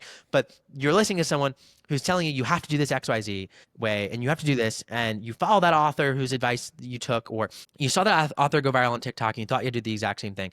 And the last thing I'll tell you to do is ignore the world. I'm exactly telling you to look at the world, be strategic with the world, but I'm telling you to look at the world and find the gap in it, the gap in your heart and the gap in the reader's heart. And if you can't find the place that you need to fill that isn't being fulfilled in your life, in your reader's life, why are you doing this? There's enough books that exist. There's enough things you could be doing with your time. So that's like my big, big piece of advice on all of this is like, there's a lot of different ways you can test your stories. And I could probably list out a 10 or 20 different ones. But the actual thing that matters is getting into the mindset of doing it, of experimentation in a way that's comfortable for you, in a way that plays to your values and your strengths, and that's sustainable for you. If you accomplish that, nothing else matters. And I'm really proud of you. And you should be proud of yourself too. One more question, guys. I'm so sorry. I'm so sorry. I knew it was I'm going to shut up. I'm going to shut up. I love it. Because it's about step 2, and this is something I have been legit struggling with. The teetering TBR. And I've been trying to figure out the answer to this question by looking at myself as a reader. When I'm a reader, if I see a cover, a blurb, and sometimes the sample, but usually it's the cover and the blurb, and if it's sticky enough, it doesn't matter if I have like 1,000 books on my TBR, which I do, I will go read that one right away. But then on the other hand, I'm like, well, maybe not everybody's like that. And then Kelli, you had a question about this too, the free giveaways. But the whole thing is, what are your thoughts around whether or not they should be picking up that book no matter what to read it right away if you did your job right? And if they're not picking up that book right away, then do you go back to square one, or do you what do you do? Yeah. So, I mean, if they're not, you might not want to go back to square one. So let's think about first the question of if there's a problem. Is your read rate a problem, right? How do we know? And I think your instinct's right, Emma. They're going to grab onto it fast because one thing about books, and it's a tough reality, but it's just, it's going into my reader's first book, a whole essay on the power law and the sociological reasons behind it. So I'm not going to dive into that now because it's literally too boring. It belongs in a book that maybe, if I'm lucky, one person will read. But when I think about, what matters in publishing, from a strategic lens, it's 1% of books. It's actually close to 0.1% of books sell over half the copies, right? That's not because that author is 50 or 100 times better at writing than you. It certainly isn't. It's not because they're spending 50 to 100 times marketing than you. It certainly isn't. It's because of a set of social dynamics that as humans we have. That all goes back to one simple thing. And there's a few factors going into that I'm not going to get into now because it's just too complicated, but it goes back to word of mouth, right? People having anticipation to want to read a story and sharing it with others, right? So the biggest thing that will eventually help your book to get people reading it is when everyone's talking about it in a specific genre or specific area of the internet, right? You climb up a power law because there's actually 1,000 different power laws in publishing. Each genre and each reader community has its own power law, books that dominate the conversation. So if you want to dominate a conversation, you could dominate the conversation. That'd be wild. You'd be like the next Hunger Games, right? But if you want to dominate a conversation, you need to climb this power law, which means you need people talking about your books, which means you need anticipation and excitement. So you actually, if you're not getting excitement to dive in immediately to the book because it's not that gripping to people, the odds of them wanting to then share it that excitingly are low. They're out there, and I'll give examples of books like that. Life of Pi is an example where they dive into the book, and Life of Pi is actually like, by most metric, I think it's a pretty boring book, the first like 60 to 70 pages. Hot take, but I don't think I'm the only one. It's a pretty slow book. But the end of Life of Pi is so unbelievable. So these are like the slow burn books, right? That takes a while to get there, and it also takes a while for it to take off. But you get enough readers making it to the end, and they're going to be like, oh my, trust me, the beginning's slow. I know you weren't grabbed by it. Dive back in. When you finish this thing, it's incredible. It's well worth your time, right? That type of word of mouth is what gets a story that starts off slow to take off. An unbelievable, insane, incredible ending that is Oscar worthy, that's classic worthy, right? I Love You. Your story probably doesn't have that kind of ending. And it might. And if it does, then we want to see indications of that, right? Like, are readers saying that? Like, this blew my socks off, right? Because then they're going to start telling other people about that. And then it's like, okay, it started off slow, but that's okay. But what's even better is if your book ends like that and still grips people in the beginning, right? So that's even better. That's what we want. So then going back to like, the point here, if people aren't diving into your book fast, if we're not seeing an uptake pretty quickly, if we're not seeing momentum, it's a sign of one of two things. And this is what you have to test. Either the chapters itself aren't as interesting to folks. The first few chapters, they're not, okay, the first page even. Or you're bringing the wrong, back to step one. It's not step two anymore. We go back to step one. Either the audience itself or the blurb isn't right. And I'll be honest with you, it's a lot easier for us emotionally to say the problem is the audience. Most of the time when someone downloads a book, Sometimes there's a description that beyond knocks our pants off. Sometimes it's okay. But if you're not really gripping someone on page 1, that's when they go, okay, yeah, I'll dive into that more later. But if you open that, you peek that open. You know, you're on your ebook, you get that BookFunnel download, you go, okay, it's loaded onto the Kindle now. I'll just open that first page. And you're gripped, like that's success, right? So I think I would always start at step 2 and really try to make the beginning of our book more gripping. Try and email the readers who did download our book and ask why. Another thing to test as well, to filter out that it's step 2 and not step 1, is to raise the barrier to entry, right? If you're having readers download your book for free, up the price. Make it a price for even those first few chapters. You're doing this radical testing method, charge them $2.99 just to get 5 chapters of your book. Sounds crazy, but if someone wants it, they will read it. Your conversion rate is going to go down. In the long run, it might not be the most profitable move, but you're not testing for profitability here. You're testing for where in the funnel is something going wrong. So if it's that first little bit, where they kind of like the book, but they're just doing it because it's free and they're never really going to read it. But then you start charging it and you don't get any movement or very little movement. There's your sign. Wrong audience, wrong thing. But if you put a paywall in, there's going to be less conversions, but there's still a conversion rate that is decent enough to at least make sense. And that's going to vary for each author. But, we're going from maybe a 20 to 30% free conversion rate to now, like, let's call it cold traffic, 3-ish to 4-ish% conversion rate, maybe down to even 2 is somewhat okay. Okay, fine. But if it's under 1.5% conversion rate, now I'm like, oof, right? Now I'm like, okay, this is wrong. But if you get that conversion rate with paid, that to me shows there's more excitement. We filtered for more excitement and they're still not reading through. You've got your answer. So ultimately, it's a process of testing and eliminating confounding variables. And this is not science. It's far from it. It's alchemy. It's art at the end of the day. And your instincts as an author are going to be what's best. But what I'm trying to help you do is, how do you have as much actual reader data from your readers informing your decisions in your creative and artistic movement so that you can go in the right direction and not in the wrong one? It just makes a lot of sense. And everything that you've said is just bringing out like the ideas of, okay, how can I fix that? Or how can I make that better? Or how can I A/B test? Right. Well, and a lot of times, in a way, it's too, freeing too, because you don't have to worry about those granular details like, am I writing for women who are 25? Am I writing for women who are 40? And it's been such a headache to try to figure stuff like that out. It's like... Yeah. So I'm a science fiction author myself. So I think in romance, it's a little different, because you do have, like, I know generally who's going to be reading what I write, in a way that maybe in romance you have to be, maybe you feel like you have to be a little bit more precise. But it's kind of one of those things where you kind of have to like feel it out as you're in the process of doing it, which I think it's my crude way of kind of describing what you're trying to say, which is that you don't assume that you know your audience. And if you're writing something that is good, I mean, you need to see that somebody's reacting to it.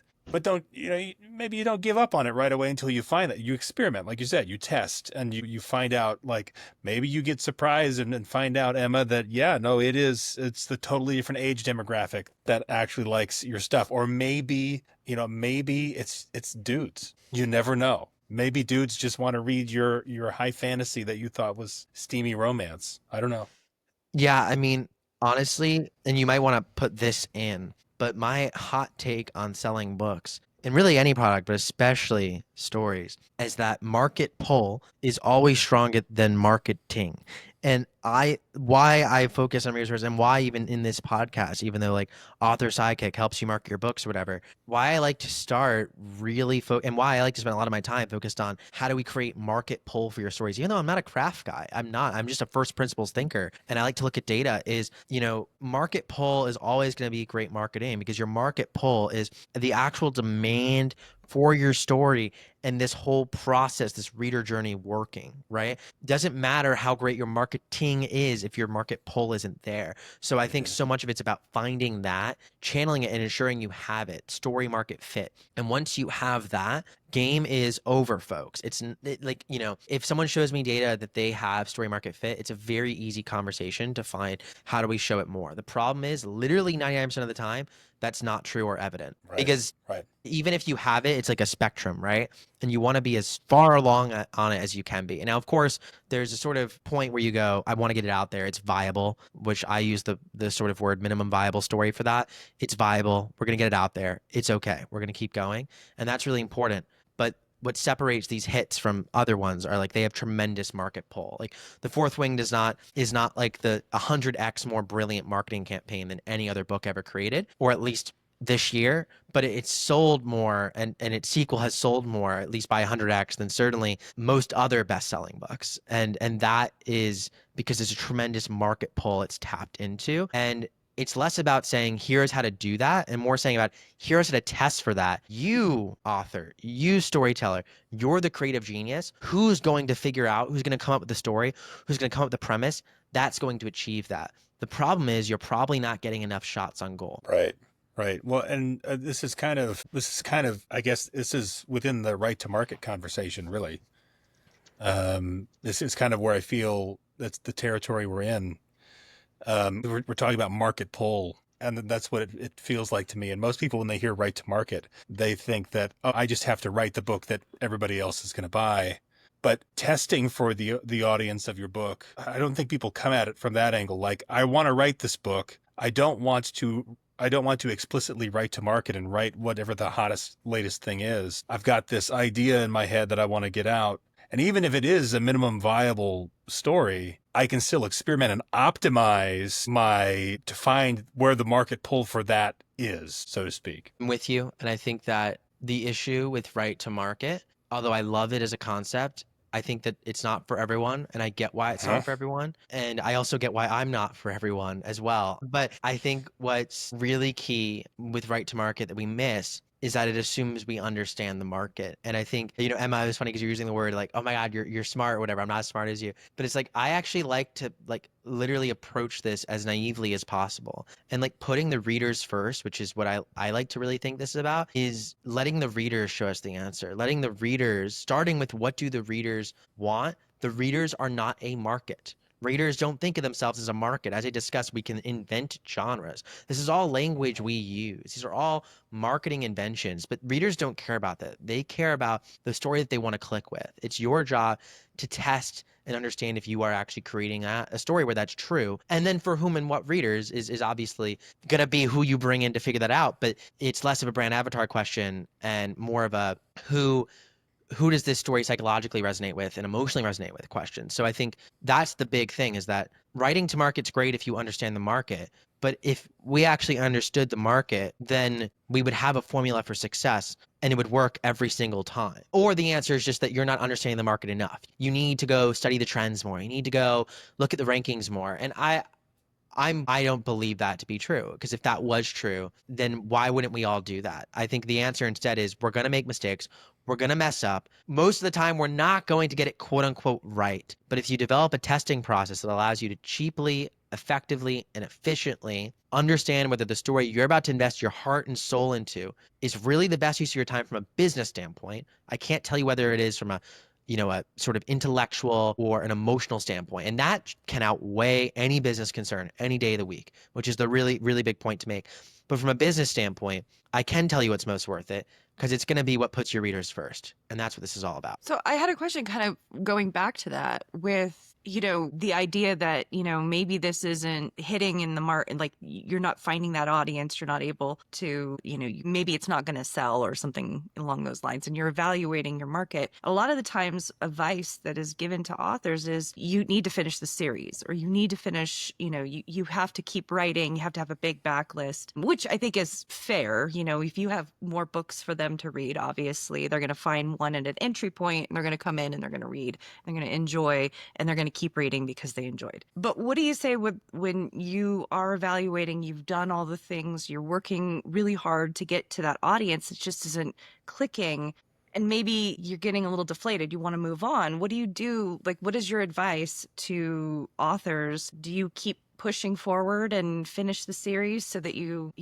are finishing series, or do you maybe move on? What do you do? Yeah, amazing question. There's nuance, and there's not a right answer for everyone. I think that first, if you're going to burn out writing a series, forget what advice you want to take from here, but that's not the way forward. Like, burnout's never the way forward. I don't believe that. I don't think we have to burn ourselves out as creatives ever. I don't think that has to be a choice we need to make. So that's first thing. Like, if your decision set involves burnout, don't make that decision.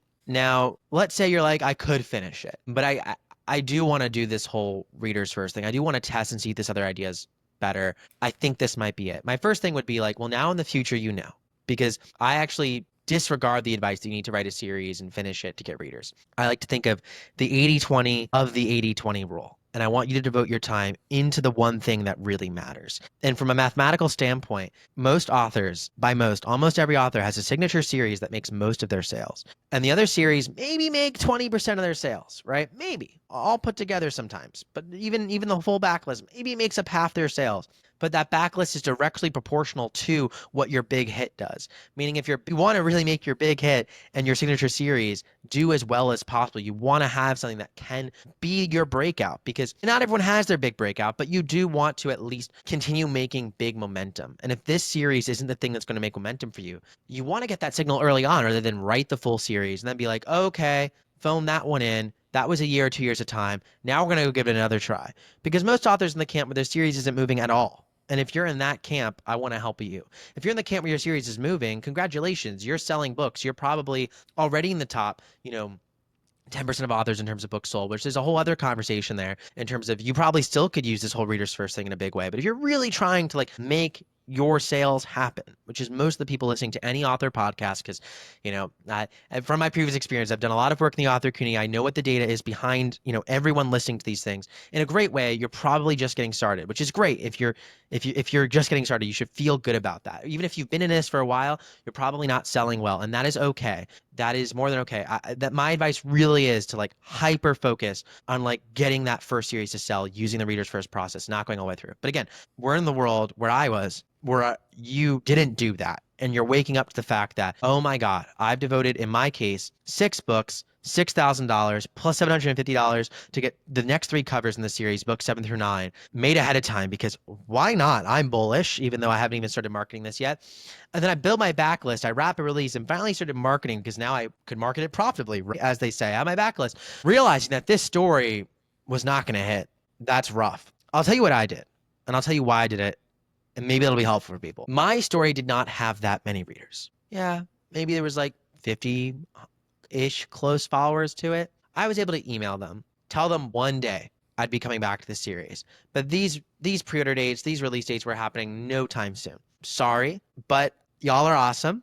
I'm going to give you my next book and my next series completely for free. The first book that was. And, it wasn't, to me, that 50 fans versus I knew how much more I was able to get if I was actually able to get a series that was to hit. And I'm not talking about being the next Hunger Games. I'm just talking about getting thousands of readers, which is, exponentially more and viable from a career standpoint. I was focused on that, and I was willing to take the hit. Honestly, when I did this, none of my fans got mad. They all understood. They were super happy, and kind of that was that. Now, you might be in a position where you have a larger fan base, or this fan base you've built up over years and years of time. This was just that one series. You might have 4 different series all tying into one world. There's a lot of trust built up. I was switching subgenres, right? So that also influenced my thing where I'm like, oh, and all these people might follow me, and that's okay. You might be staying in the same subgenre, so it's really important these people follow you. You might have a different decision framework where it makes sense to finish. But then I'd start to think about, can you wrap up the series early? Are you able to authentically finish it in the current book you're writing or in one more book? Might not be the world you envisioned, but can you at least tie the knots in a way that's satisfying to readers? That's how I'd think about it. I think that's good advice out there. I've had several friends, and my own series has been on pause, mostly because my life, had some shifts and my writing time, changed. And, I had something on pre-order and I had to back out of it and say, guys, I'm sorry, but I'm just not going to get this done. And I realize I'm starting this book in the wrong place, and I need a prequel in order for this to make sense. So I need to write 2 books, and, it is what it is. And I didn't have a ton of pushback from, anybody. Everybody was very understanding that actually are fans. They're all very patiently waiting still. And I'm not promising any dates, but it is in the works. This is part of the projects that I've been working on. I do want to write the books, but I do have to balance the life, the work, the changes that came up from since the last book was published. I think it's really interesting though to look at something and say, wow, this just really isn't finding its audience. And I don't want to spend 6 months writing a book that I'm not sure is going to go anywhere. So I think that's a a good bit of advice for people. I just was wondering your take on that, because I think there's a lot of pressure that we put on ourselves, especially in this, in this realm where it's like, well, I didn't get it finished and now I'm disappointing people. And that's probably maybe true, but also it doesn't mean you're not going to come back to it. It doesn't mean it'll never get written. Maybe when the thing that is bigger hits and you have time and you go, you know what, I want to come back to that series and finish it off or whatever. That's okay. That's really important. And I'm going back to these two words because they're like my two favorite words put together, which is readers first. And when you think from a readers first perspective and realize that's your real job as an author, to put readers first, it doesn't make sense from a readers first perspective to put all this pressure on yourself to finish a series when you can be putting that time to something else that can help the lives of more readers. And if you believe that and you know that and you can do that, it doesn't make sense that you can create a story that's going to touch other readers more deeply, that you can do something that's going to be more beneficial, right? From a business lens, from readers first lens, it doesn't make sense. But the most important reader is you. So you do have to put you first. And I think sometimes we can get in our own heads because we think sometimes the things that are best for our business are not what's best for business. So I'm hopefully giving you permission to let it go. But if you creatively feel like you need to finish that series, then do it. But if you feel like from a business perspective or from a reader perspective that you have to do it, if you're in the case that you're describing, the answer would be no. But again, the first reader is you. So do put yourself first. And if you actually feel like you need to do this creatively, then by all means, like, I will never say no. Well, and I just imagine, the spark is there when you want to when you're wanting to write a book and that spark is there, your book is better. It is. You are creatively better. So if you're pulling your teeth out because you are doing something that people expect of you and you're only doing it out of like an obligation that you feel, it's very, very difficult to have those creative moments that actually makes your story the best. So I feel like I'm glad we touched on that, because it's like one of the things, it's not just me. Like, I've had questions about whether or not I should. I have already decided that, yeah, I'm finishing these books. This is what I want to do. For me, I love the story. I have the story in my head. Yeah. I just need to get it there. Right. But at the same time, I've seen people who have, had to step away from a series, and they're like posters filled with guilt where they're like, man, I'm so sorry, everybody, and it's okay. Like, it's okay to say, I'm sorry to disappoint you guys, but I think sometimes we're really hard on ourselves when it comes to that. And it doesn't mean that you're not going to come back to it or you're not going, but creatively, it may be stifling you to try and finish that series. And that's not going to be putting your readers first. What's best for your readers is to write the best story. And you're not a machine that just, okay, I'm going to turn myself on and write the best story, right? Like, bang, like, we word machine flipped, burr, right? Like, it's the type of thing where if you're not in that space to do that right now, in the timeline that you promised, like, this isn't pizza where it's like, oh, the pizza wasn't the same today, it was a little bit colder, or like the crust wasn't the same, but I had to eat it by 5 p.m. because like I had work at 6, thank God, good old Mr. Giuseppe, there with the pizza on time, right? This is and trust me, there's far more mission critical things than pizza. All right. But like, to even just put it like this, you are nowhere near as timely as pizza. And pizza is not far near as timely as, things like surgery and medical care. Right. So that's like, you don't get the choice. You turn on and you better be doing your job well, or else. I think that, as an author, our privilege in this creative career, and I'm calling it a privilege, even though, trust me, we have a lot of things that we're not privileged by. All right. There's a lot of things that we are really tough. Okay. But one of the things that we should make easier on ourselves is our deadlines, because no one's going to die. It's all going to be okay. And I mean that very literally. So you should give yourself the time and space to create the best story, because that's what's best for your readers. What would be a shame to your readers is to rush a book that is not your best and to have them be disappointed and go, book 7, man, this series is starting to fall off. And that, you hear that too, where you'll see reviews of something, especially if you can tell was high pressure, and then the reviews are coming in and going, yeah, this isn't the same feel, this doesn't have the same world building, this doesn't have, and you see that with, the readers will eventually notice that things have maybe, kind of fallen down a little bit. And they're going to notice if your creativity was hit hard by your deadlines. We can be a worse boss than traditional publishers sometimes. Yeah. Yeah.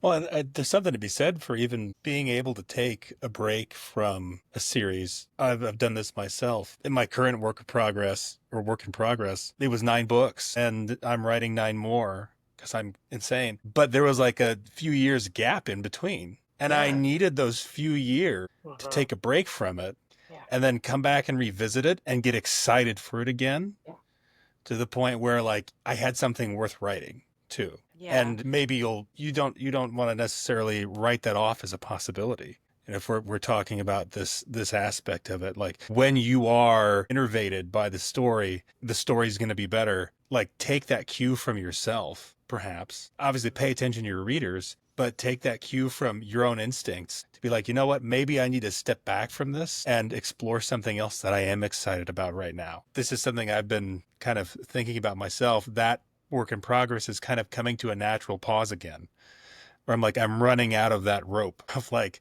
my passion to keep working on it for now. It's like, okay, I'm going to leave that on pause. And there's these other things that I'm really excited about. And one thing I also wanted to say here was like, if you have an idea for a story, and I imagine, Michael, in the 2 hours here that we've been talking, I kind of already instinctively know what your answer is going to be to this idea, but it's that if you put that story out in front of readers and it doesn't work, you've only invested a little bit of time into those first few chapters, like you said, or the beginning of the book. If you're in love with that idea, you don't have to let go of that idea. Now you just have to rewrite a few chapters.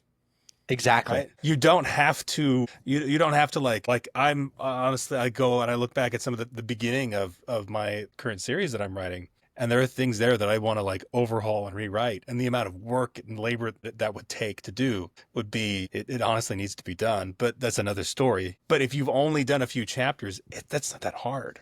That's really, especially in terms of like you could even quantify the length of time that would take to then go back and, okay, that didn't work. That didn't stick. Let's take it from a different angle. Let's maybe introduce a new idea or come at this from a perspective that I haven't before and revisit it. You're not, you don't have to let go of that idea completely at that stage either. No, precisely it. I think for me, I find the whole process incredibly freeing. And it's also a self-corrective mechanism against every mistake I've made in the process. Because I think that, to be at the stage of all of us here listening to this podcast, right? If you're here, you're not like most people in a good way. First of all, you're probably a weirdo like us, but more importantly, you are in a seat taking action, right? And you don't take action from a place of hopelessness. You believe in yourself, even though we all struggle with it. All of us do. But you at least have moments, hopefully more so than not, where you believe in yourself and you have hope that this is going to work out, that people are going to like your story, that this story is going to be great, right? And that is like some beautiful optimism. And I certainly have that.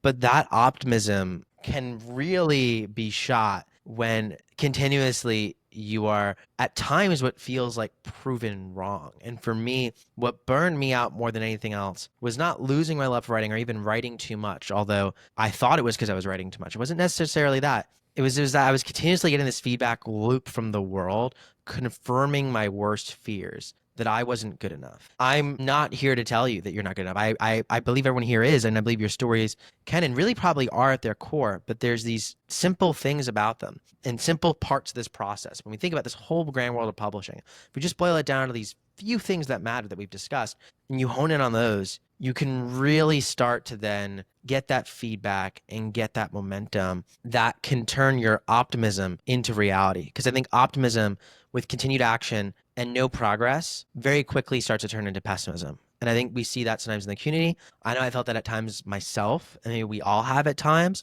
where we start to lose hope. And not only lose hope, but lose passion and lose joy. And like I said, my job is the author's sidekick with my big pencil. If anything, it's not to help you sell more books, although that would be fun. It's actually to help you make marketing and hopefully your writing life fun again. Right. Awesome. Soft pause here. We're hitting the 2 hour mark. We just hit the 2 hour mark. That's usually about the length that we go. It's very dense in terms of information, which I think is great. I think this is going to be a well-received episode. We normally do the story behind the story segment here at the end. However, one, for the interest of time, and two, also because there's a lot of information that we packed in here. We can forego it. It's not an absolute requirement. How important is it to you to kind of share your origin story with folks? Because if they get to this point in the podcast, they might be catatonic, is my fear, and be like, okay, wow, you know what I mean? We're definitely going to have an episode 2 when Readers First comes out. Oh yes, Yeah. you're coming back. Yeah. You have no choice. I'll gladly come back. Well, why don't maybe we save my origin story for next time? Yeah. We can And, wrap up and yeah. Yeah, I think next time I'll have probably what we can discuss. We could play it together. I can send it to you guys. Is 10 dice. It'll be a little strategy game to plan your book marketing. All based around this whole Readers First concept, but we can roll it, play together. It might be a little fun episode. But Yeah. no, I'm cool ending it off here. I think people got enough background intermixed in it, so we're good. Good deal. All right, so we will. I'll wrap up. Give you a chance to plug anything that you need to plug that you haven't plugged already, and then we'll go from there. And resume. All right, folks, we're going to wrap it up there for today. Michael, I want to thank you for coming on the podcast. Lots of knowledge. I feel like we had a knowledge bomb dropped on us here. A lot of really great stuff. If you have anything that you want to plug, whether it's your website, I know you've got a YouTube channel, you got other stuff, let us know. Yeah, well, no, thanks so much for having me on. Probably a little bit of a fire hose, but let me first say that if anyone has follow-up questions after this podcast, feel free to email me at hello@authorsidekick.com. I see all the emails that come in there. I love getting questions from y'all. So especially if you're confused about anything too, because I as well want to be able to help you all better. So if someone here is like, dude, that made no sense, awesome, thank you, let me know.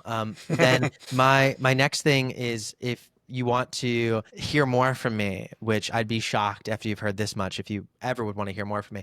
But if you do, you could go to go to authorsidekick.com. That's my website. And you can sign up my mailing list completely free. I send a weekly article there that's usually all about helping you put your readers first and market your books better. I've got a quiz you can take, which we discussed, the marketing styles quiz. I'll send you my new podcast episodes as they come out. So my mailing list is really where to go. And then if you want, you can go to authordex.com. The superpower cards that I talked about, they're digital and completely free. When you sign up my mailing list, you get them. But you also, if you wanted to, can buy the physical ones, and they're quite fun. Then you can actually play around with them, shuffle the powers, create different marketing campaigns for yourself. So those are available, and they have some really cute illustrations. So yeah, that's it. authorsidekick.com. Awesome. Well, thank again, Michael, for joining us today. Of course, I want to thank my co-hosts, Emma Alisyn and Kelli Tanzi, for co-piloting with me here on the BookFunnel podcast. Thank you to all those of you watching. If you're watching here on YouTube, make sure you like the video and subscribe to the channel. If you're listening on Apple Podcasts, Spotify, or what have you, anywhere else you listen to podcasts, please leave us a review and follow us there as well. We will see you all in the next one. Thank you for watching. Check out these other videos from BookFunnel. And don't forget to subscribe to the channel.